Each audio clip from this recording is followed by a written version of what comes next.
Okay, we're at the Zebug story part 2.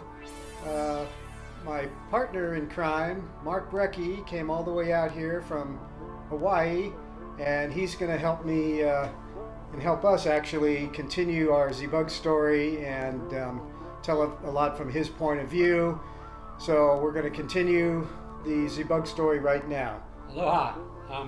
I'm glad to be here because this story is pretty incredible. And so, as you saw in part 1, we were leading into part 2. So now we have to figure out how we're going to sell this product. We have to package it. We have to market it. We got to beat these guys to the punch so that we can be the first product out there, even though we are the original, but they're going to be competing against us. So we got to do something about it. So we started to package it with a blister pack.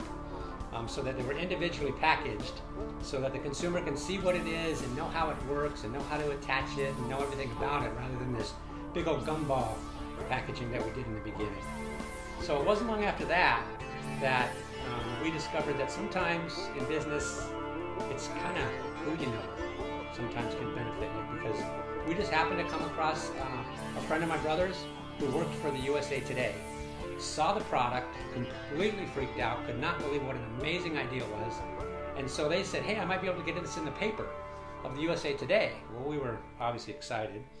And next thing we know, our product's on the front page of the USA Today. As you can see by the picture here.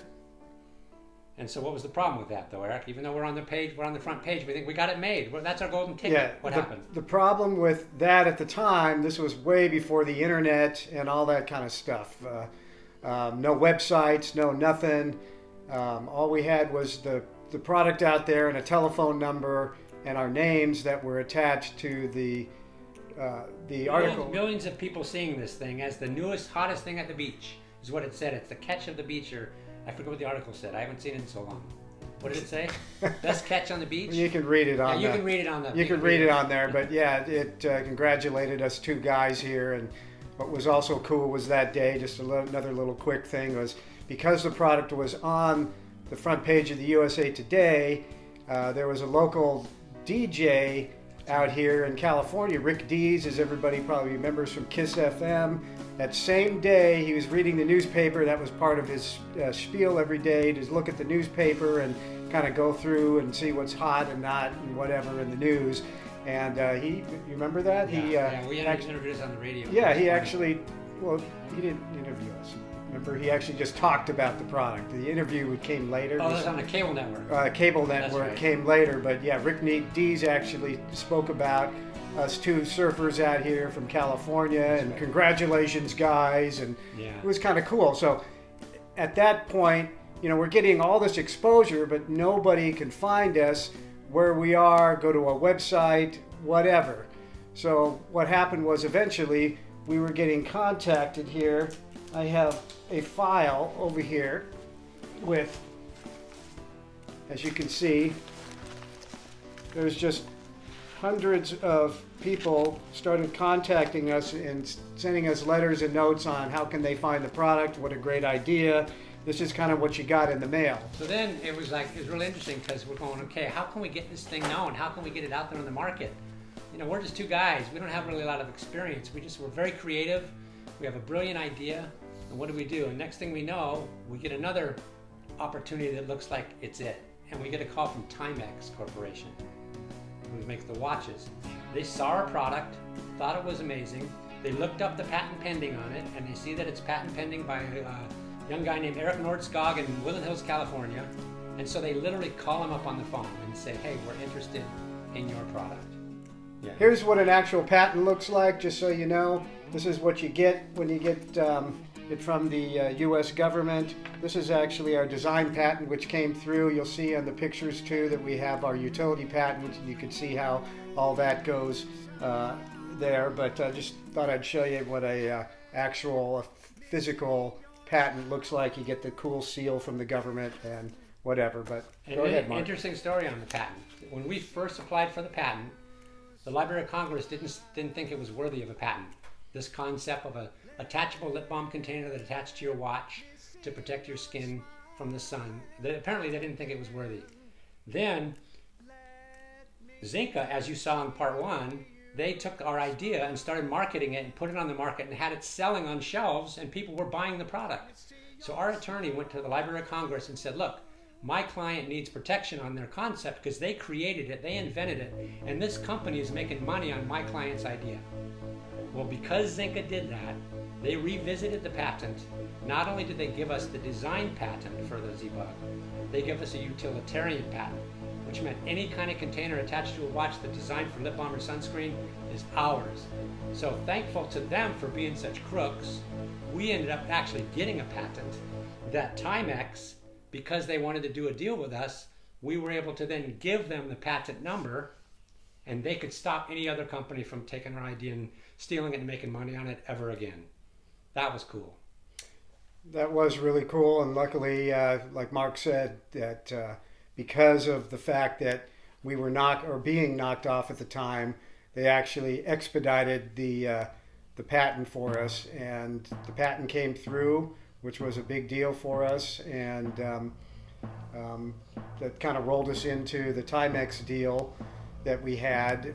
And Timex actually used their attorneys at the time to go after anybody who was trying to develop their similar product of ours, and basically stopped everybody, stopped Zynka right in its tracks. Zynka decided to not get involved in any litigation, and pulled their product off the market, which was a big thing for us, a big win for us. We were really stoked on that occurring. Yeah, so let's talk about Timex just for a minute, because that was pretty amazing. You know, Erik gets a phone call from them, and they say they want to sign a deal with us. And so they literally fly Erik flies to Connecticut to the Timex Corporation, and we sign a 5-year deal with our product being marketed under the Timex name, still using the Zebug container. And so Timex then develops this whole line of attachable products to watches that morphed around our Zebug original concept, and they made this wire rack display with all of these products, and they were going to market those things throughout the country. So here we are again, excited, almost ready to go home and crack the champagne one more time, because Timex is now handling it, and they're a legitimate, cool corporation that's going to allow us to be part of something huge, and we're going to get a little bit of a piece out of every product that they sell. And you're talking, this was probably around 1990, I'm guessing, somewhere early 90s, where Timex was just starting to get involved with us. So the 80s are gone. All the hot colors, all the, the whole 80s thing is gone now. So we kind of moved to a new decade. We got the 90s, different music, different fashion, different looks, all this kind of thing starting to happen when the Timex deal just started to get rolling for us, which actually became a detriment to the selling of the product at the time. Yeah, because what Timex had told us is after they developed this whole line of products with a lot of inventory, they said that their marketing department has made a decision to not continue with accessories. They want to just sell watches. And so they really felt bad for us, because they had signed a deal with us, and they had kind of led us to believe that they're going to end up making this thing huge. So as a result, they said, look, we've paid for all these products to be manufactured and packaged and everything. We feel really bad. We'd like to mail them all back to you, and you can own them all, and you can sell them all, even under our Timex name, because we have nothing against you guys. We tested your product. We loved your product. It was actually very well made. It's nothing about your product. It's just about our marketing. So here we were again, on top of the world, and here we were again, kind of down and out and feeling, darn, why not? Why not us? But sometimes that's how business goes. And during that time, we were receiving a few royalties from Timex. They actually, we were getting 10 cents a piece for every product that they sold. They also created, as you'll see in the picture here, we had this idea of not actually an attachable little container, but a container that was incorporated into the watch band. That's right. So Timex actually, with all their money and their contacts, whatever, they designed, as you can see, which is really cool, actually a round one that fit into the watch band itself, which was really awesome. And as well as the other design they just started to come out with, one that looked like a little scarab beetle. Yeah. And here's a picture of it as well. The scarab beetle, when we saw that, we just thought that was brilliant and a great idea.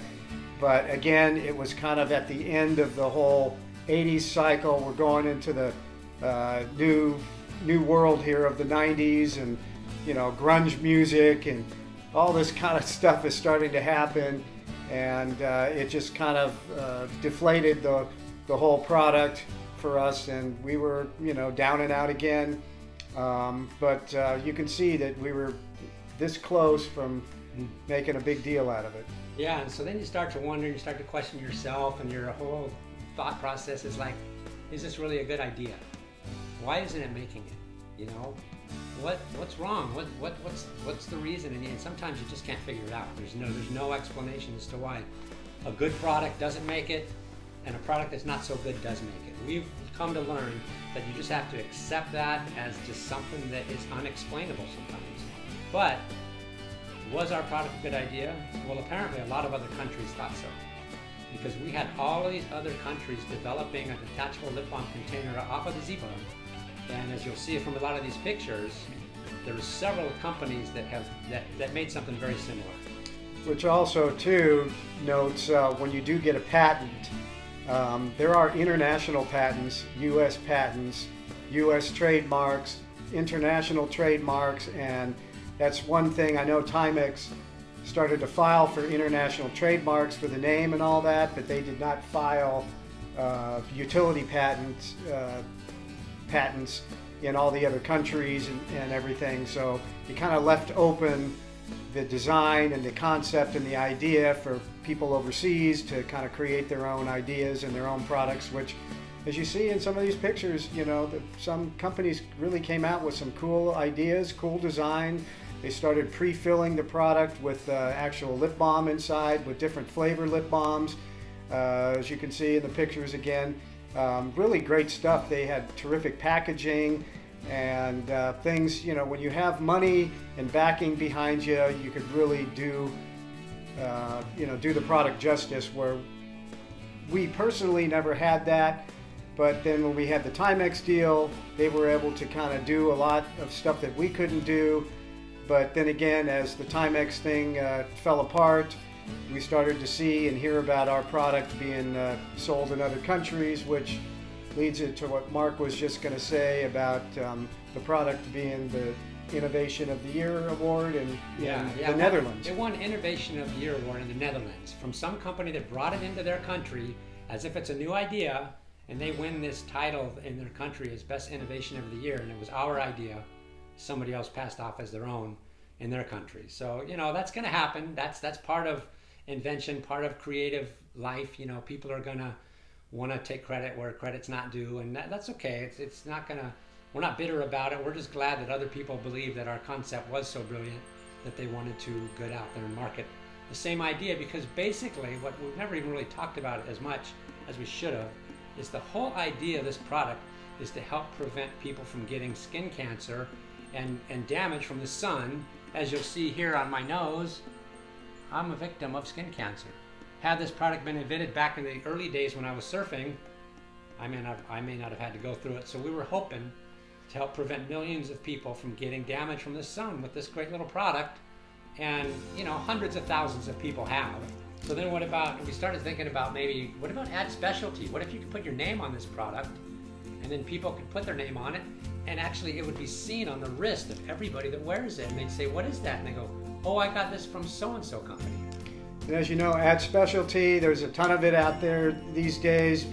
Companies put their logos on, pins and keychains and water bottles and all sorts of stuff. And we thought actually our little product, because Mark and I would be wearing it all the time, and people would ask us, like, what is that thing?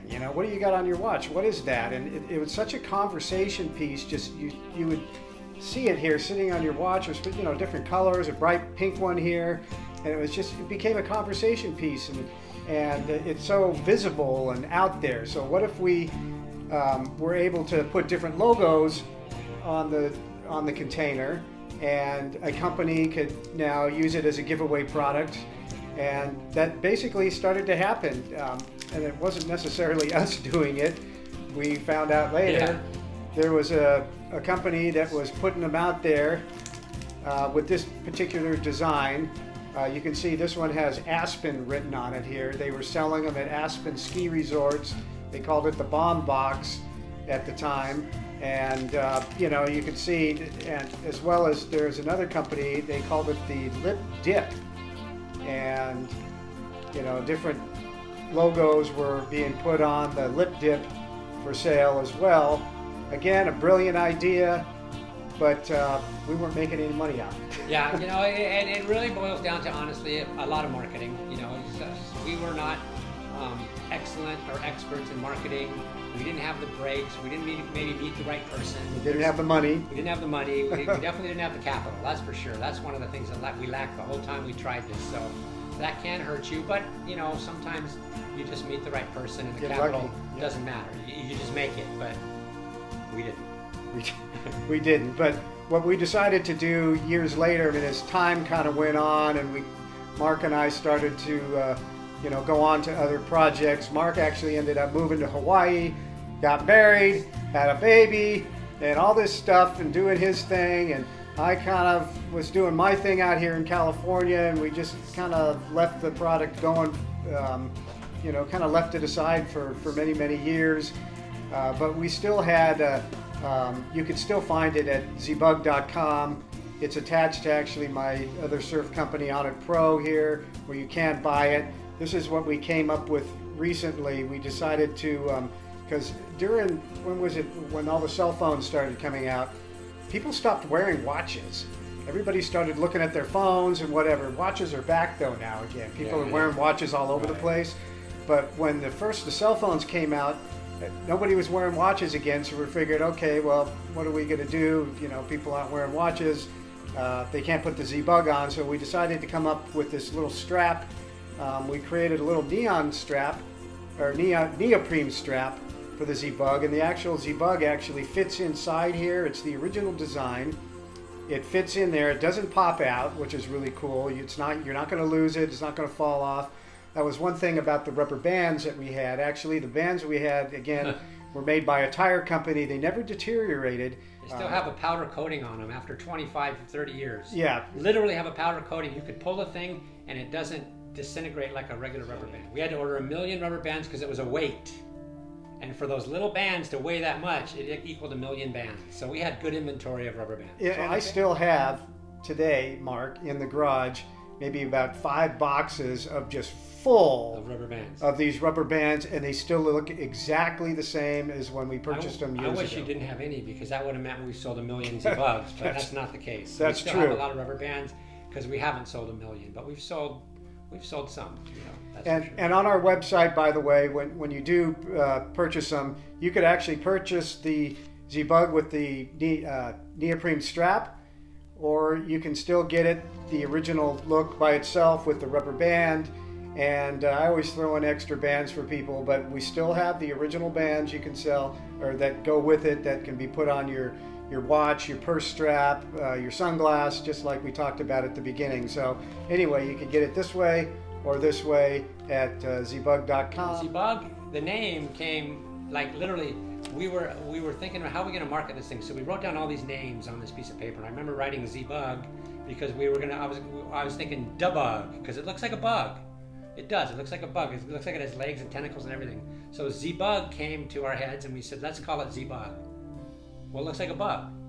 So all these years later, after all of this story we've been telling you about the Zebug container, I was working for the Department of Education, and they wanted to do some programming for children. And so I said to my producer, I said, what if I make a puppet? And my daughter can talk to the puppet, and we can teach kids wonderful, valuable lessons. He said, that's great. So I made a Zebug puppet. And it's out of really our cool. original character. Out of our original Zebug character. Right. I made the Zebug puppet, and now we have a program on YouTube where you can teach children. I teach children for my Zebug because I do the voice and I do everything with it. Good values, basically. That's all I'm going to leave it at. I teach children good values in life. We'll put a link on the page to the Mark's channel with all the Zebug shows if you want to check them out. It's really great programming for children. It's just a lot of fun. You know, Mark is really terrific with the puppet, and the voice that he created for the puppet is awesome. And it's just a great, fun little show. They're, I don't know, what are like 3 to 5 minute little shows. So you know, check it out there. What is Erik does all the music and all the producing and all the editing and all the special effects. So together we put together a really cool program. What was it? Fun with Zebug or something? Fun with Zebug. Yeah. So check out Fun with Zebug. Again, I'll put the link on there. You can check it out and see what Mark ended up. Very amazed when he came up with this puppet, and it's a lot of fun. And so the puppet's out there, and it's doing good, and the children are loving the programming. And so then I thought, maybe I should write a book that Zebug can be this character amongst other characters and be a influential character, teaching them to be good and to be kind. And so here's the cover of the book here. It's called Zebug Adventures in Zealand. And basically he ends up teaching his friends in Zealand that they all matter, and if you work together, it's always better.